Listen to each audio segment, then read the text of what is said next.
Doctor, ¿cuánto tiempo me queda? Las palabras salieron de mi boca como un susurro quebrado. Era un martes lluvioso en Medellín y ahí estaba yo, María del Pilar, de 65 años, sentada en esa silla fría del consultorio, esperando una respuesta que cambiaría todo. El silencio del médico fue más elocuente que cualquier palabra.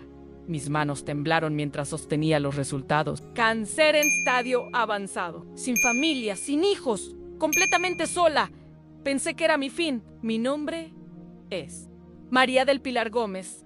Y durante 65 años trabajé como enfermera en el Hospital San Vicente de Paúl, aquí en Medellín. Cuidé a miles de pacientes. Sostuve manos temblorosas. Sequé lágrimas de familias desesperadas. Y siempre llevé conmigo una pequeña imagen de la Virgen María en mi bolsillo. Mi vida fue simple, pero llena de propósito. Nunca me casé, nunca tuve hijos propios, pero cada paciente se convirtió en mi familia. Al jubilarme hace 5 años, me mudé a un pequeño apartamento en el barrio Buenos Aires, donde pasaba mis días cuidando plantas en mi balcón y visitando la Basílica de la Macarena cada domingo. Pensaba que había vivido una vida plena, que había cumplido mi misión en esta tierra, pero Dios tenía otros planes para mí, aunque en ese momento no lo sabía. Mi rutina era tranquila, despertaba al amanecer, preparaba mi café cerrero bien cargadito, como nos gusta a los paisas, y comenzaba cada día agradeciéndole a la Virgen por una noche más.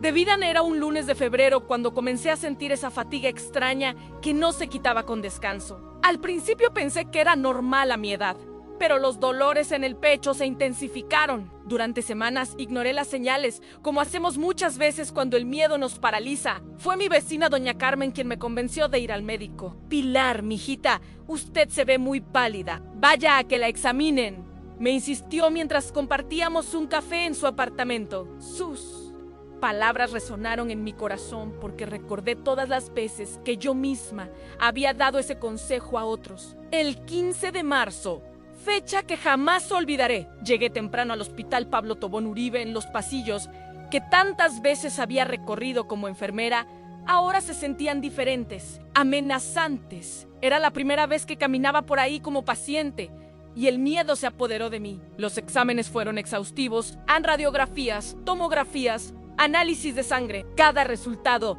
que llegaba traía más preguntas que respuestas. El médico, un joven especialista que me recordaba a los internos que yo solía guiar, fruncía el ceño mientras revisaba mis estudios. Esa expresión preocupada me decía más de lo que sus palabras jamás podrían expresar. Señora María del Pilar, necesitamos hablar. Las palabras del doctor Alejandro Ramírez cayeron sobre mí como un balde de agua fría. Era el 22 de marzo. Y había pasado una semana angustiosa esperando resultados. Me senté en su consultorio, mis manos aferrándose a mi cartera, donde llevaba el rosario que mi mamá me había dado antes de morir. Los estudios revelan un carcinoma pulmonar en estadio IB, dijo con esa mezcla de profesionalismo y compasión que yo conocía bien. El tumor ha hecho metástasis a los ganglios linfáticos. Con el tratamiento adecuado, podríamos hablar de... Su voz se fue apagando mientras mi mundo se desplomaba. ¿Cuánto tiempo? Logré susurrar. Entre 6 meses y 1 año. Siendo optimistas, respondió con honestidad dolorosa. Las siguientes palabras se perdieron en el eco de mi propia respiración acelerada. Todo lo que había visto como enfermera, todos los pacientes terminales que había acompañado, ahora era mi realidad. Salí del consultorio como un alma en pena. Las calles de Medellín se veían borrosas a través de mis lágrimas. En el bus de regreso a casa, observé a las personas viviendo sus vidas normales, sin saber que para mí el mundo acababa de terminar.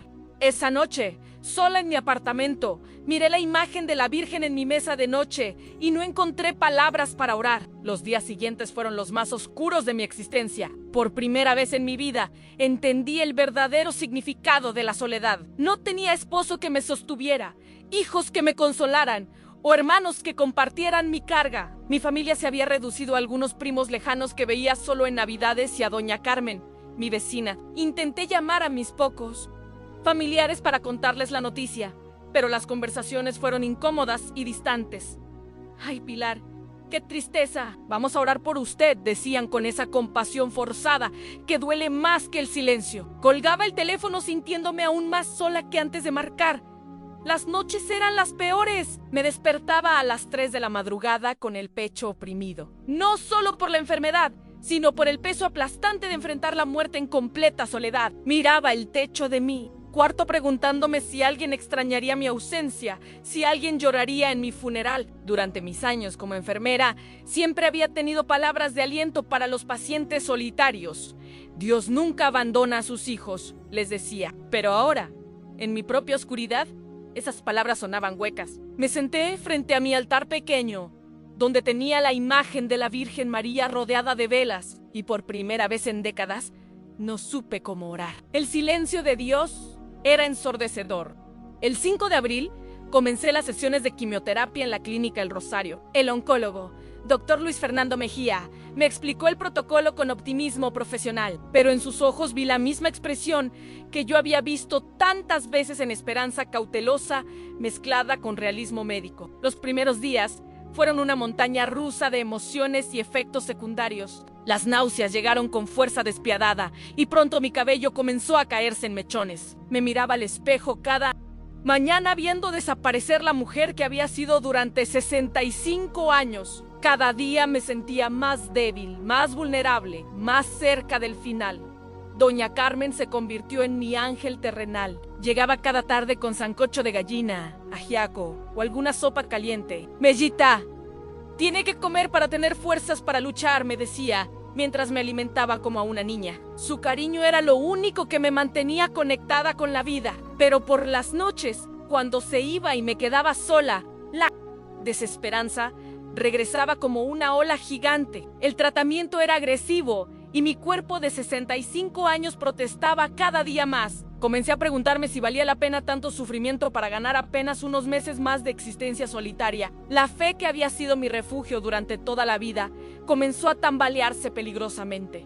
Era el 2 de mayo, una madrugada especialmente difícil. Los efectos de la quimioterapia me tenían despierta desde las 2 de la mañana, con náuseas intensas y una debilidad que me impedía levantarme de la cama. El apartamento estaba en completo silencio. Solo se escuchaba el TIC tag del reloj de pared que había pertenecido a mi madre. A las 3:30, algo extraordinario comenzó a suceder. Primero fue un aroma sutil, casi imperceptible, que llenó mi habitación. Era el perfume inconfundible de rosas frescas, pero no había flores en mi cuarto. El aroma se intensificó gradualmente, envolviendo todo el espacio con una dulzura celestial que jamás había experimentado. Mi corazón comenzó a latir de una manera diferente, no de miedo o ansiedad, sino de una expectativa inexplicable. Una paz profunda, como un manto tibio, comenzó a descender sobre mi cuerpo adolorido. Era como si miles de manos invisibles me estuvieran consolando, aliviando cada dolor, cada temor que había cargado durante semanas. Entonces la escuché. Una voz femenina, suave como la brisa que baja de los cerros de Medellín, susurró cerca de mi oído: María del Pilar, hija mía querida, aún no es tu tiempo. Todavía tienes una misión que cumplir en esta tierra. Las lágrimas comenzaron a rodar por mis mejillas, pero por primera vez en meses. No eran lágrimas de dolor, sino de un reconocimiento profundo. La Virgen María había llegado a mi encuentro en el momento más oscuro de mi vida. Al despertar esa mañana pensé que todo había sido un sueño producto de la medicación, pero el aroma a rosas permanecía débilmente en mi habitación y algo había cambiado en mi interior. Una esperanza tímida, como un brote verde después de una sequía, comenzó a crecer en mi corazón. Me levanté con más energía de la que había tenido en semanas. Preparé mi café matutino y por primera vez desde el diagnóstico pude tomarlo sin náuseas. Llamé a doña Carmen para contarle lo sucedido, pero las palabras se me enredaban. ¿Cómo explicar algo tan sagrado sin sonar como una persona delirante? Ay, Pilar, a lo mejor la Virgen sí la está escuchando, me dijo mi vecina con esa sabiduría sencilla de la gente del pueblo. Usted sabe que a nosotras las paisas nos gusta mucho la Virgen, y ella nunca abandona a sus hijos. Sus palabras me dieron el valor de creer que lo vivido había sido real. Esa tarde fui a mi cita de control médico con una actitud completamente diferente. Durante el examen, el doctor Mejía frunció el ceño mientras revisaba mis signos vitales. Señora María del Pilar, sus constantes están mejor de lo esperado. ¿Cómo se siente? Su pregunta me tomó por sorpresa, porque por primera vez en semanas podía responder honestamente, mejor, doctor, mucho mejor. Los exámenes de sangre de esa semana mostraron una mejora ligera, pero significativa en mis marcadores tumorales. El equipo médico lo atribuyó a una respuesta positiva al tratamiento, pero yo sabía que algo más estaba sucediendo. Los días siguientes oscilé entre la fe renovada y la duda racional. Mi formación como enfermera me hacía cuestionar si realmente había experimentado algo sobrenatural o si había sido un episodio causado por la medicación y el estrés emocional. ¿Era posible que la Virgen María realmente me hubiera visitado en mi pequeño apartamento de Medellín? La respuesta llegó de la manera más inesperada. Una tarde, mientras caminaba lentamente por el parque de los pies descalzos, tratando de recuperar mis fuerzas, me encontré con Sofía, una niña de unos 8 años que jugaba cerca de las fuentes. Se acercó a mí con esa espontaneidad hermosa de los niños y me preguntó: señora, ¿por qué huele tanto a rosas a su alrededor? Su pregunta me dejó sin aliento. Si una niña inocente podía percibir el mismo aroma que yo había sentido, entonces no había sido mi imaginación. Le sonreí con lágrimas en los ojos y le dije: es que la Virgen María me está cuidando, mi amor. La pequeña sintió como si fuera la cosa más natural del mundo y siguió jugando. Esa noche, en mi apartamento, volví a sentir la presencia maternal. No fue tan intensa como la primera vez, pero el aroma de rosas regresó suavemente, acompañado de esa paz indescriptible. Esta vez pude orar con claridad, agradeciéndole a la Virgen por no abandonarme en mi hora más oscura. Comencé a documentar cada señal, cada mejora en mi estado de salud, cada momento de paz sobrenatural. Necesitaba recordar estos milagros pequeños para los días en que la duda intentara robar mi fe renovada. 3 semanas después de mi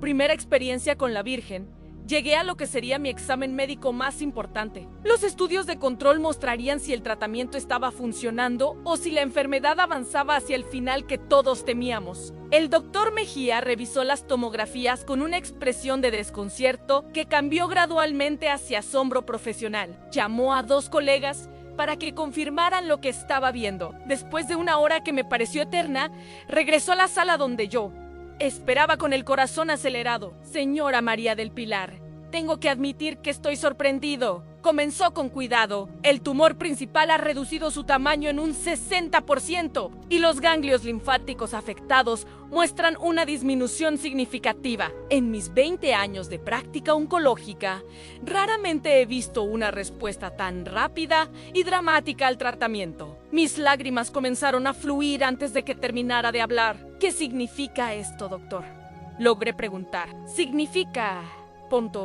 que tiene una oportunidad real de vencer esta enfermedad. Si la tendencia continúa, podríamos estar hablando de remisión completa en lugar de cuidados paliativos. Esa noche, en mi apartamento me arrodillé frente a mi imagen de la Virgen María y lloré durante horas. No eran lágrimas de tristeza, sino de gratitud inmensa hacia esta Madre Celestial que había escuchado mis súplicas desesperadas. El perfume de rosas llenó nuevamente mi habitación y sentí su presencia consoladora, confirmando que el milagro apenas comenzaba. Hoy, 6 meses después de aquel diagnóstico devastador, estoy aquí compartiendo mi testimonio con ustedes. Los últimos exámenes médicos confirmaron lo que mi corazón ya sabía. Estoy en remisión completa. El cáncer que amenazaba con quitarme la vida ha desaparecido casi por completo, dejando solo una pequeña cicatriz que el doctor Mejía describe como evidencia de un milagro médico. Pero el verdadero milagro no fue solo la curación física. La Virgen María no solo salvó mi vida, transformó mi propósito. Ya no soy una mujer solitaria esperando la muerte, sino una testigo viviente del amor infinito de nuestra Madre Celestial. He comenzado a visitar hospitales, no como enfermera, sino como portadora de esperanza para otros pacientes que enfrentan diagnósticos similares. Mi apartamento se ha convertido en un refugio, donde personas desesperadas vienen a escuchar mi testimonio. Cada tarde, doña Carmen y yo preparamos café para quienes llegan buscando consuelo. Les cuento mi historia, oro con ellos, y muchos han reportado experiencias similares de paz sobrenatural y sanación inesperada. Comprendí que mi vida solitaria no había sido un castigo, sino una preparación, sin ataduras familiares. Puedo dedicar cada día que me queda a servir como instrumento de la Virgen María. Cada amanecer es un regalo. Cada respiración una oportunidad de testimoniar su misericordia. Queridos hermanos, si están pasando por noches oscuras, si sienten que están solos en su dolor, recuerden mi historia. La Virgen María nunca llega tarde. Siempre llega justo a tiempo. En sus momentos más desesperados, cuando sientan que es el fin, abran su corazón a su amor maternal. Ella está esperando transformar su dolor en propósito, su desesperación en esperanza. Si este testimonio tocó su corazón, si reconocen la mano de la Virgen María obrando en esta historia, los invito a darle me gusta a este video para que YouTube lo muestre a más personas que necesitan esperanza. Compartan este testimonio con alguien que esté pasando por momentos difíciles. A veces, la historia de otra persona puede ser exactamente lo que alguien necesita escuchar para no rendirse. Déjenme sus comentarios contándome si han experimentado la intercesión de la Virgen María en sus vidas. Sus testimonios fortalecen la fe de toda nuestra comunidad. Y si aún no se han suscrito a nuestro canal, háganlo ahora activando la campanita de notificaciones. Aquí compartimos historias reales de fe, milagros y esperanza que pueden transformar su vida. Que la Virgen María los bendiga y los acompañe siempre. Hasta el próximo testimonio, hermanos. ¡Que viva María!